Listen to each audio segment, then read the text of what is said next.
O Ministério Público do Distrito Federal recomendou ao Instituto Brasília Ambiental, gestor do Parque Burle Marx, a desativação da pista de pouso e decolagem e a retirada dos hangares e construções dentro do parque da Associação dos Pilotos de Ultraleve de Brasília. A Associação dos Pilotos de Ultraleve de Brasília tem cerca de 200 associados.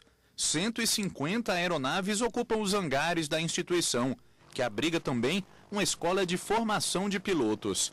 Há 19 anos, eles estão no local. Nós iniciamos as atividades lá nas dependências do Autódromo de Brasília. Nós ficamos lá em torno de 10 anos, 8 para 10 anos, e aqui estamos há quase 19 anos. Mas o Ministério Público determinou a desocupação da área. Desde 2006, a associação estaria ocupando o espaço de maneira irregular, pois uma autorização concedida por governos anteriores teria vencido. Em 2008, após um decreto, a área passou a fazer parte do Parque Burle Marx, previsto para completar o plano urbanístico do Noroeste.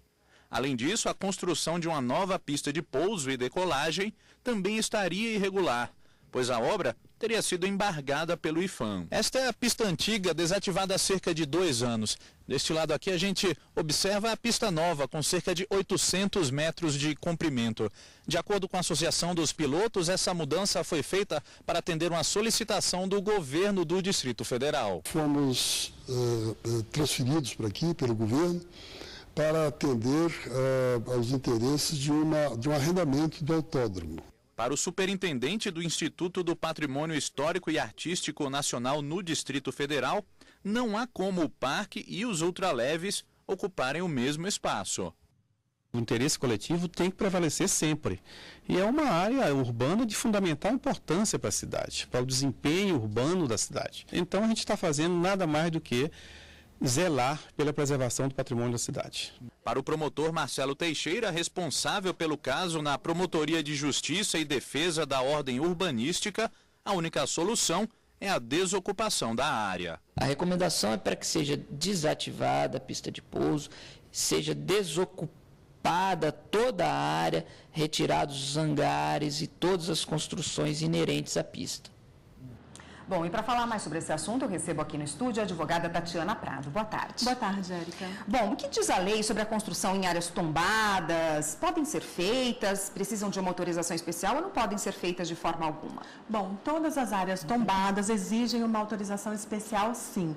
De fato, o tombamento, ele visa proteger um patrimônio histórico-cultural daquela área. Né? Brasília, por exemplo, tem a maior área tombada do mundo. Então, toda e qualquer intervenção humana em área que seja tombada tem que ser previamente avaliado, feito um estudo, tem que ser previamente avaliado o impacto dessa intervenção para que se conceda ou não a respectiva autorização.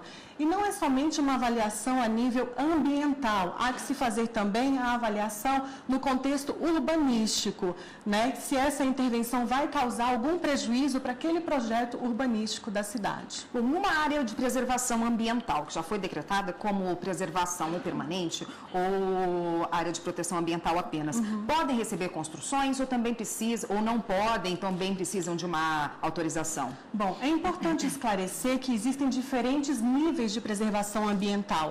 Nós temos as APAs, que são áreas de preservação ambiental, que visam conciliar, então, a ocupação humana, a intervenção humana com o meio ambiente. E existem áreas, as APPs, áreas de proteção integral, que têm uma intervenção mais restrita, uma intervenção humana mais específica, mais restrita, conforme requisitos legais. Em quais áreas não é permitida nenhum tipo Normalmente de as áreas de proteção integral. E edificações em áreas tombadas podem ser reformadas, porque a gente sabe também, pelo Brasil todo, né, existe o patrimônio cultural, tombado, Ouro Preto, outras cidades históricas. Pode haver modificação nesses imóveis ou não? Bom, como o tombamento ele visa sempre proteger características iniciais do bem público, né, características históricas, características culturais, então toda e qualquer intervenção tem que ser feita uma prévia análise no bem, no caso. E esse tombamento, normalmente, ele recebe essa proteção especial e ele exige, normalmente, intervenções a título de reforma, de reparo, né? De restauro também, né? Isso, de restauro. Tá ótimo, a gente vai voltar a falar sobre esse assunto ainda no próximo bloco. Vou pedir uma licença para a senhora, para a gente ir para o intervalo, já voltamos. Tá bom, obrigada. E nós voltamos a falar sobre ocupação de solo e tombamento com a advogada Tatiana Prado. Bom, Brasília, você disse no bloco anterior que tem uma área muito extensa tombada, né? Isso. Que área é essa tombada? Só o plano piloto? Não só o plano piloto, como áreas adjacentes também. Setor noroeste, setor sudoeste e demais áreas. Para se construir novas edificações nessas áreas ou para se fazer reforma, o que tem que ser feito?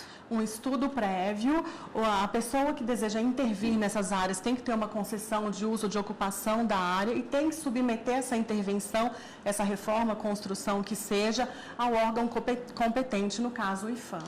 Bom, a gente vê aí pelo Brasil, principalmente em área de litoral, muitas construções antigas, nem construções de pessoas que chegaram lá e ocuparam aquela área, mesmo sem ser dona daquela área, né? Então, a gente tem encosta de morro ocupada, topo de morro, áreas que geralmente não podem ser habitadas, né? Quando há uma fiscalização e se descobre uma habitação dessa, mesmo que antiga e não recente, ela pode ser embargada, destruída, demolida? Como funciona? Pode. Existem, na verdade, diferentes tipos de embargo.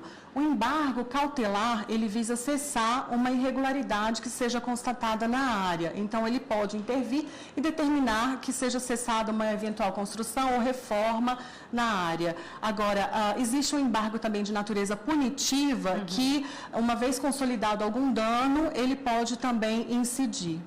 Tá ótimo. E como funciona o embargo numa obra que está em andamento, por exemplo? Uma pessoa chegou num local onde não é proibido, não é permitido construir e começou a fazer a sua edificação ali. Como funciona esse procedimento? Quem é que embarga? O órgão competente para fiscalização. Se for o órgão ambiental, estadual, né, ou o órgão que visa a preservação do patrimônio histórico, cultural, no caso o IPHAN. Quem construiu, cabe indenização ou não? Ele perde esse dinheiro? Se ele construiu de forma ilegal, né, não observando os parâmetros, os requisitos legais e sem o devido licenciamento, sem o alvará para construção, ele está sujeito às punições e um prejuízo aí material. Quando alguém nota uma construção sendo feita num lugar ilegal, tombado pelo patrimônio, ou área de preservação permanente, ou área de preservação, uma APA, né, de preservação ambiental, o que ela deve fazer? Ela deve comunicar a um órgão oficial? Como ela sabe do procedimento? Ela não só pode, como deve comunicar constatada alguma irregularidade, porque é o interesse de toda a coletividade, de toda a sociedade em fazer valer a legislação e preservar um bem que é um patrimônio de toda a humanidade.